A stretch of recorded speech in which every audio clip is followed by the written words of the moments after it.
Halo, selamat datang kembali di channel TV Ryan Segen. Nah, pada pagi hari ini kita akan membongkar bahwa siap-siap rezeki nomplok, THR dan gaji ke-13 cair. Waduh, ini berita gembira ya. Karena sebentar lagi kita akan menghadapi hari raya, tepatnya pada bulan Mei, sekitar tanggal 15 tadi saya cek ya. Mari kita bongkar isi beritanya seperti apa. Jakarta, CNBC Indonesia, tahun ini pemerintah memastikan gaji ke-13 dan tunjangan hari raya untuk pegawai negeri sipil akan diberikan penuh setelah tahun lalu dipangkas karena pandemi COVID-19. Perlu digarisbawahi, THR dan gaji ke-13 akan diberikan penuh pada setelah tahun lalu dipangkas karena pandemi COVID ya. Diberikan penuh ini maksudnya seperti apa? Nah, mari kita lanjutkan isi beritanya ya. Gaji ke-13 para ASN atau PNS dan pensiunan biasanya dibayarkan menjelang pergantian tahun ajaran baru atau pada kisaran bulan Juli. Gaji ke-13 pada praktiknya memang ditujukan dalam membantu belanja PNS saat masuk tahun ajaran baru sekolah anaknya. Jadi kalau gaji ke-13 kan membantu, katakanlah PNS punya anak ingin sekolah, jadi diberikan gaji ke-13 supaya bisa membayar biaya pendaftaran anak sekolah. Sementara THR, pada tahun-tahun sebelumnya pencairan THR dilakukan paling lambat 10 hari kerja sebelum perayaan Hari Raya Idul Fitri. Proses pencairan THR pun diatur dalam bentuk peraturan pemerintah.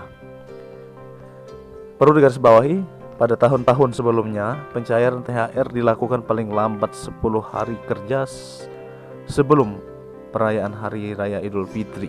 10 hari kerja sebelum perayaan Idul Fitri. Mari kita cek di kalender.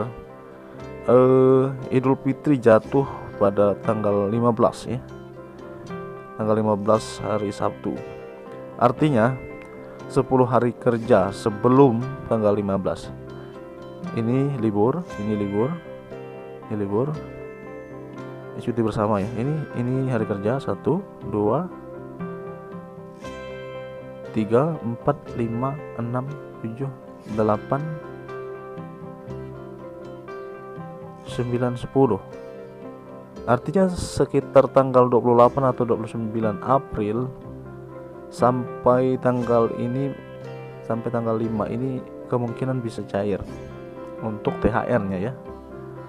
Jika mengacu kepada tahun-tahun sebelumnya yang mengatakan paling lambat 10 hari kerja sebelum perayaan Hari Raya Idul Fitri, artinya sekitar tanggal 28 29 sampai tanggal 5 Mei ada kemungkinan THR dan seharusnya sudah cair ya. Namun hingga saat ini pemerintah belum merilis aturan dimaksud, maksudnya peraturan pemerintah yang mengatur untuk proses pencairan THR tersebut. Aturan pencairan THR biasanya diterbitkan pemerintah menjelang perayaan Hari Raya Idul Fitri. Artinya kemungkinan besar THR akan dicairkan pada Mei mendatang. Kendati demikian, hingga berita ini diturunkan, Dirjen Anggaran Kementerian Keuangan Kemenkeu belum mengkonfirmasi pertanyaan CNBC Indonesia. Direktur Jenderal Anggaran Kementerian Keuangan Askolani, menurutnya tahun ini THR dan gaji 13 akan kembali ke kondisi normal pada tahun-tahun sebelum terjadi pandemi COVID. Direncanakan pemberian THR dan gaji ke-13 tahun 2021 secara full, ujarnya kepada CNBC Indonesia waktu lalu ya.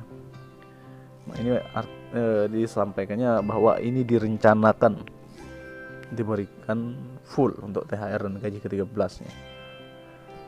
Menurutnya, anggaran untuk THR dan gaji ke-13 sudah dimasukkan dalam anggaran pendapatan dan belanja negara APBN 2021. Oleh karenanya, ini diharapkan bisa membantu para PNS untuk tetap melakukan belanja. Namun, sebelum penerapannya nanti, menurutnya pemerintah akan tetap melihat kondisi APBN dalam menangani dampak COVID-19. Apakah perlu melakukan pemangkasan seperti tahun ini atau kembali ke kondisi normal. Saat ini rencananya sama dengan kebijakan sebelum COVID-19. Nanti akan dilakukan monitoring implementasinya di 2021 sebelum dilaksanakan, kata Askolani ya. Sama seperti pemberian gaji, maka pemberian THR dan gaji ke-13 diberikan kepada PNS aktif hingga pensiunan. Anggaran setiap tahunnya pun selalu disiapkan. Ini kebijakan Bapak Jokowi ya, untuk THR dan gaji ke-13.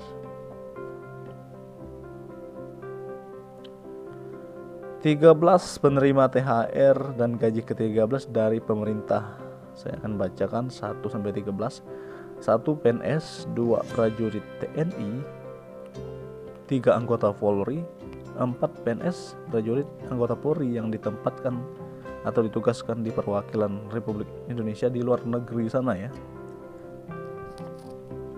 Baik PNS prajurit TNI atau Polri yang ditempatkan di luar negeri tetap mendapatkan THR dan gaji ke-13. 5 PNS prajurit TNI anggota Polri yang ditugaskan di luar instansi pemerintah baik di dalam maupun di luar negeri yang gajinya dibayar oleh instansi induknya. Yang keenam, PNS prajurit TNI anggota Polri penerima uang tungku. Yang ketujuh, penerima gaji terusan dari PNS prajurit TNI atau anggota Polri yang meninggal dunia, tewas atau gugur. Penerima gaji terusannya, misalnya anaknya atau istrinya. Nomor 8, penerima gaji dari PNS prajurit TNI atau anggota Polri yang dinyatakan hilang. Yang ke-9, hakim dalam jabatan hakim madya muda ke bawah. Jadi hakim madya muda ke bawah atau hakim dengan pangkat kolonel ke bawah di lingkungan Mahkamah Agung dan badan peradilan yang berada di bawahnya. 10, penerima pensiun dan penerima tunjangan. 11, pegawai non-pegawai negeri sipil pada lembaga LNS, LPP dan BLU, Badan Layanan Umum ya. 12, pegawai lainnya yang diangkat oleh pejabat yang memiliki kewenangan sesuai dengan ketentuan peraturan perundang-undangan. Pegawai lainnya yang diangkat oleh pejabat yang memiliki kewenangan sesuai dengan ketentuan peraturan perundang-undangan. Ini maksudnya seperti apa? Kita belum paham. Apakah termasuk honorer atau tenaga kontrak? Nanti kita tunggu ya itu kepastiannya. Dan yang ke-13 adalah calon pegawai negeri sipil. CPNS tetap mendapatkan THR dan gaji ke-13. Lebih lanjut kita baca di halaman 3. Komponen THR dan gaji ke-13 yang diterima para abdi negara meliputi gaji pokok, tunjangan keluarga, tunjangan jabatan atau tunjangan umum dan tunjangan kinerja. Nah, tahun lalu kalau tidak salah tunjangan kinerja tidak dilibatkan dalam komponen THR dan gaji ke-13. Sementara tunjangan kinerja adalah tunjangan yang paling besar yang diterima oleh pegawai negeri sipil, P3K ya. Berdasarkan peraturan pemerintah nomor 15 tahun 2019 tentang gaji PNS, gaji yang diterima PNS dikategorikan dengan beberapa golongan, yakni dari masa kerja terendah hingga masa kerja tertinggi.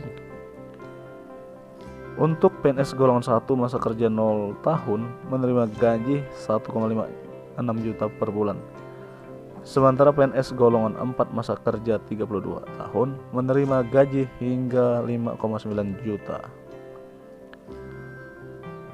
CNBC Indonesia mencoba melakukan simulasi gaji ke-13 yang diterima PNS ditambah dengan komponen-komponen di dalamnya seperti tunjangan keluarga, tunjangan jabatan, termasuk tunjangan kinerja. Ini sangat menggembirakan sekali kalau tunjangan kinerja termasuk dalam komponen THR. Misalnya, dari PNS di lingkungan Direktorat Jenderal Pajak Kementerian Keuangan sesuai dengan Peraturan Presiden Nomor 37 Tahun 2015 tentang tunjangan kinerja di lingkungan pegawai Dirjen Pajak ya. Tunjangan kinerja yang diterima untuk jabatan terendah seperti pelaksana menerima 5,36 juta, sementara tunjangan kinerja tertinggi untuk jabatan tertinggi yakni eselon 1 menerima 117,3 juta ya. Ini luar biasa sekali kalau tunjangan kinerja itu termasuk dalam gaji ke-13. Artinya gaji ke-13 yang diterima PNS dengan menggabungkan gaji pokok, tunjangan kinerja dan untuk jabatan terendah mencapai 6,92 juta. Sementara untuk jabatan tertinggi bisa mencapai 123,2 juta ya. Nah, besaran gaji ke-13 yang diterima PNS di atas belum mencakup tunjangan-tunjangan lainnya yang dimasukkan dalam komponen gaji ke-13 seperti tunjangan keluarga dan tunjangan jabatan umum. Masih bisa lebih tinggi dari itu ya. Artinya terendah saja bisa 7 juta ke atas. Namun perlu dicatat bahwa tunjangan kinerja yang diterima PNS Dirjen Pajak memiliki dasar perhitungan baru, yakni memperhatikan nilai kinerja pegawai, prestasi kerja, dan kontribusi pegawai. Artinya tidak semua PNS pajak mendapatkan tunjangan kinerja yang sama. Karena hal ini dikarenakan karena basis perhitungan yang digunakan untuk pemberian tunjangan kinerja berdasarkan kinerja PNS masing-masing. Sebagai catatan, simulasi yang dilakukan hanya mengacu pada satu instansi. Setiap kementerian lembaga memiliki dasar sendiri dalam menentukan tunjangan kinerja bagi pegawainya. Artinya kalau di Kementerian Keuangan itu adalah patokan atau standar tertinggi dalam penetapan jumlah tunjangan ini. Artinya di tempat lain mungkin lebih rendah dari itu. Namun yang perlu digarisbawahi, sangat menggembirakan sekali kalau misalkan tunjangan kinerja tersebut termasuk dalam komponen gaji 13 atau THR dan THR ya maksud saya. Ini sangat fantastis sekali nilainya kalau komponen tunjangan kinerja tersebut di-includekan atau dimasukkan ke dalam THR kita ya. Nah, jadi itu informasi yang saya ulas pada pagi ini. Jadi kesimpulannya, jika 10 hari kerja tadi kemungkinan bisa sekitar mulai tanggal 28, 29 hingga minggu pertama bulan Mei ini kemungkinan sudah cair untuk THR ya. Sementara untuk gaji ke-13 bulan-bulan Juli itu satu tanggal pencairan. Yang kedua tadi saya simpulkan bahwa komponen pembayaran gaji ke-13 dan THR bisa meliputkan tunjangan yang kita terima, take home pay yang kita bawa pulang ke rumah setiap bulannya. Kalau misalnya kita bawa sampai 10 juta setiap bulan, mungkin THR dan gaji 13 hingga sampai 10 juta. Baik, terima kasih sudah menyaksikan video saya pagi ini. Ikuti terus video-video selanjutnya dengan tekan tombol subscribe. Jangan lupa bunyikan lonceng agar tahu kapan saya update video ya. Terima kasih. Selamat pagi.